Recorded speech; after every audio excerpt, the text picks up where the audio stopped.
On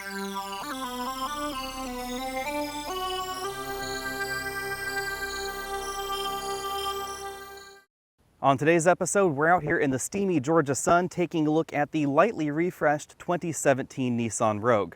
For 2017, Nissan has put the Rogue under the knife and given it an all-new front end, an all-new back end, and a significantly revised interior. In addition, we have a new hybrid system that's going to be available under the hood coming up soon.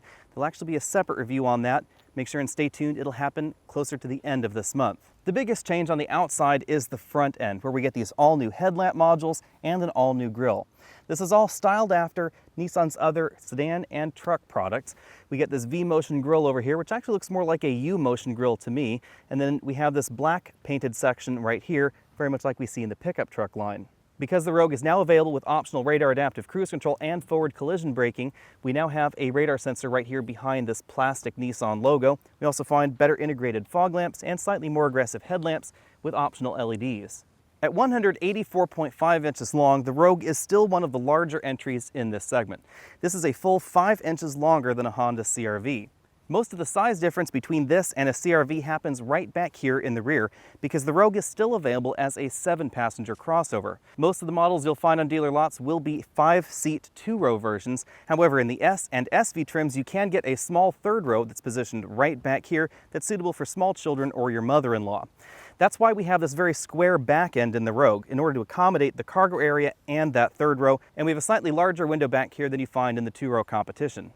The rear end of the Rogue is a little bit plainer than the front, although we do get visual excitement added by these new tail lamp modules, which mimic the pattern we saw up front. We have a single exhaust tip down right here, a tasteful amount of chrome, both at the bottom of the bumper and right here on the tailgate, and you'll find the tailgate release right here, rather than over here next to the license plate. The 2017 Rogue retains the same 2.5-liter 4-cylinder engine we saw in the 2016 model. This produces 170 horsepower and 175 pound-feet of torque. There's also an all-new hybrid model that will be available later this year that produces 176 horsepower combined from a 2-liter 4-cylinder engine and a 40 horsepower electric motor. Fuel economy is quite high for this segment at 29 miles per gallon for front-wheel drive models, 28 miles per gallon combined for all-wheel drive models. I found front seat comfort to be very good in the Rogue, just like the last generation. The overall seat design is very comfortable for my 6-foot frame. Now you should know that this seat is not as adjustable as some of the competition. So the number of motions this seat employs, even in this power seat version, and the number of ways that the lumbar support moves are going to be greater in something like a Jeep Cherokee. That said, we still get a tilt telescopic steering column with a moderate range of motion, and taller drivers shouldn't have a problem fitting in here. Thanks to the overall size of the Rogue, rear seat comfort is excellent as well. We're in the model with the optional panoramic sunroof, and I still have about 1.5 inches of headroom left. With the front seat adjusted for me, sitting right here behind myself, I have about 2 inches of legroom, which is a little bit more than you'll find in the smaller entries in the segment like the Sportage. But moving over to the middle seat, you'll definitely notice that you'll find more room across the back of the next size class up in the 2-row crossover list. So like a Nissan Murano, there'll definitely be more room back here for 3 passengers. An interesting twist for this segment, we have an almost 40-20-40 folding seat back. You can fold down this armrest portion to put long items in the vehicle, but it is part of this 60% side of the seats. That folds down all together. The rear seats also slide forward and backward to give you a little bit more room in the cargo area, even if you don't get the 3-row option. It's worth noting that if you get the hybrid version of the Rogue, the 2nd-row seat does not slide forward and backward, and you do not get this 40-20-40 folding arrangement. It's a 60-40 folding arrangement with a fixed armrest. The cargo area in the Rogue is among the largest and most practical in this segment. You'll find 32 cubic feet of storage space behind the 2nd-row seats. If you do get the 3rd-row seat option, then we find just over 9 cubic feet behind the 3rd-row seat. Interestingly enough, that's not that much less cargo room than you find in something like an Acura MDX behind its 3rd row. Obviously, the 3rd row is bigger in the Acura, but as far as cargo room, when you have 7 people in the car, it's not going to be that far off. As we saw with the 2016 Rogue, you can still remove these cargo area load floor panels and get an additional 4 inches of cargo height under that. You'll find the spare tire further under the well.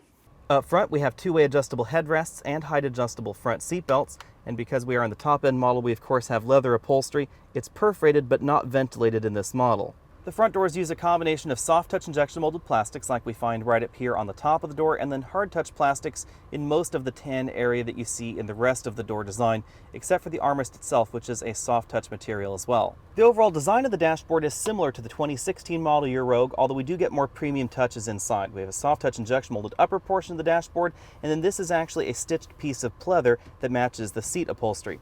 You will find hard touch plastics lower in the dashboard, just like most of the entries in this segment, and then we have a very large glove compartment right there below. It is a bin style glove compartment. I had no problem fitting a tablet computer inside. Because we're in the top end trim, we have a Bose center channel speaker right here, just above these two large air vents and the hazard light button. Then below that we find the available infotainment and navigation system. This system is similar to what we see in the Nissan Sentra and a variety of other Nissan products. We have navigation built right into the system. We also have access to our 360-degree camera that's available in the Nissan Rogue. You can see we have front cameras, side cameras, and a rear camera as well. There's also a limited amount of app integration. If we hit that app button right over there, you'll see that we have Nissan Connect services, which are cellular delivered. We also have Travel Link services, which are XM delivered. And of course, we have smartphone connected apps like Facebook, online search, etc. Below the infotainment system, we find the controls for our optional dual zone climate control. Below that, we have a storage cubby that is not closable, USB input, auxiliary input, and a 12-volt power outlet. The shifter is a Cobra head style design in the console. There's actually a button right here under the front, and then we move it over to the left for the manual mode. We press up for up and down for down. Between the front seats, we have two large cup holders. This is also where you'll find the controls for the heated seats, high and low. And then we have a small storage cubby where you can put phones. This is an iPhone 7 Plus, and it does fit in there quite nicely, although you would have to have the cord dangling from here all the way up there to that USB jack if you wanted to charge it. Behind that, we have a redesigned padded center armrest with some interesting stitching going on right here. This opens to reveal a moderately sized storage cubby where you can very easily put smartphones. There's actually a small slot right there that can be used for smaller phones, or you can just dump them right there in the bin. One of the biggest interior changes is this all-new 3-spoke flat-bottom steering wheel. It's very reminiscent of certain European vehicles. We have sport grips right up top, and of course those flat grips right down there below. On the left side of the steering wheel, we find the buttons for the infotainment system, volume up, down, track forward, backward, and then these buttons control that multifunction display right there between the speedometer and the tachometer. The buttons can be used to change between screens or change options within one of those screens. For instance, we can change our meter selection right there. We have a back button. And then over here on the right side of the steering wheel, we have the buttons for our cruise control system, engage, disengage, dedicated phone hang up and pick up buttons, and a voice command button. You may have noticed in some of our other videos that occasionally there's this random guy just poking his head in and out of the videos. So today we have Roman from TFL Car in the car with us because we're both out here in Georgia test driving this car. Keep in mind that our scores are preliminary because, of course, we haven't had this car on our own home test track to test on our usual surfaces and our usual climate, etc. So that does have a big effect, especially on 0 to 60 times. Welcome. I'm glad to be here, Galax. Thank you for inviting me into your home, so to speak. Yeah, my home car. Your home car, yeah. It's great to be here, and I'm a big fan of your videos, so I'm thrilled to be actually sharing a driving video with you. Thank you. Thank you. Thank you for coming. Oh, yeah. So we scored 8.5 seconds, 0 to 60 in this thing. What do you think about that? How does that strike you? I think that's about right down the middle in the segment. It's not the sports car of the bunch. Yep. It's not the slowest of the bunch. You know, it's a time that most people will find acceptable. It's pretty similar to the CR-V, as I recall. Yeah. You know, I mean, the CR-V, the RAV4, even the Escape, right? These are cars that all compete in this segment, Yep. and this car is, of course, one that with the CVT might be a little slower, but 8.5 is very good. The one thing that did surprise me was the stopping time, because it was only 125 feet, 60 to 0. I mean, admittedly not on my own home turf, but compared to our other 60 to 0 braking test, that was actually fairly good. Yeah, that's really good. That's probably got to be on the low end of the scale for this segment. I think it's the curb weight, because this is pretty light. I'm of course, impressed. Roman wasn't in the car at the time, and he has a lot of weight, so... No, that'd be like 300 feet, of course. You can double that number at least. Yeah. The handling's pretty good for the segment as far as compact crossovers go, but it's not going to be a CX-5 or Kia Sportage. Yeah, I find it a little squishy. It's a little soft, but I think that's what people expect in this segment. I mean, there's always that teeter-totter of ride and handling, and this is definitely erring on the ride side, not the handling side. But there's nothing wrong with the handling. I mean, it definitely holds the corners just as well as a RAV4 or a CR-V. Yes, I was in the car when we were going at an exceptionally fast pace. I can tell you that it does start to push a little bit. You know, there's a little bit of that front end kind of plow when you start taking a corner at speed, but most people will not be going at the speed we were going. I wasn't going that speed. No, you weren't going that speed. I'm not going to say who was, but it was, yeah, it's definitely, like I say, not the sports car of this segment. I am happy with the ride, though, because it's comfortable. You know, it's good for highway cruising, poor roads, that sort of thing. It does have a fairly decent ride to it. Yeah, it does a really good job of absorbing road imperfections. We just went over some speed bumps, and, you know, we went over them at pretty good clip, and it felt fine. It didn't have that kind of that rebound that you can get in some cars where you feel it hitting the stops. It's a very comfortable car. I would say comfortable is the word I would use. Yeah, it's a good descriptor. I was recently in the Sportage, and I really like the Sportage. It handles well, but it is not high on the comfort list because of the suspension. It's a little firm. One of the other changes for the 2017 model year is the cabin isolation. Nissan has put more sound deadening in the dashboard, more sound deadening in the doors, and in the floor, and they've also tweaked a few things aerodynamically to make this a quieter cabin than it was in the past. Our initial test score came in at 70 decibels, 70.5 in the hybrid. That's definitely a little bit quieter than the last time we tested the Nissan, and it makes it definitely one of the quieter entries in this segment, although I can still hear a little bit of wind noise, especially around the doors.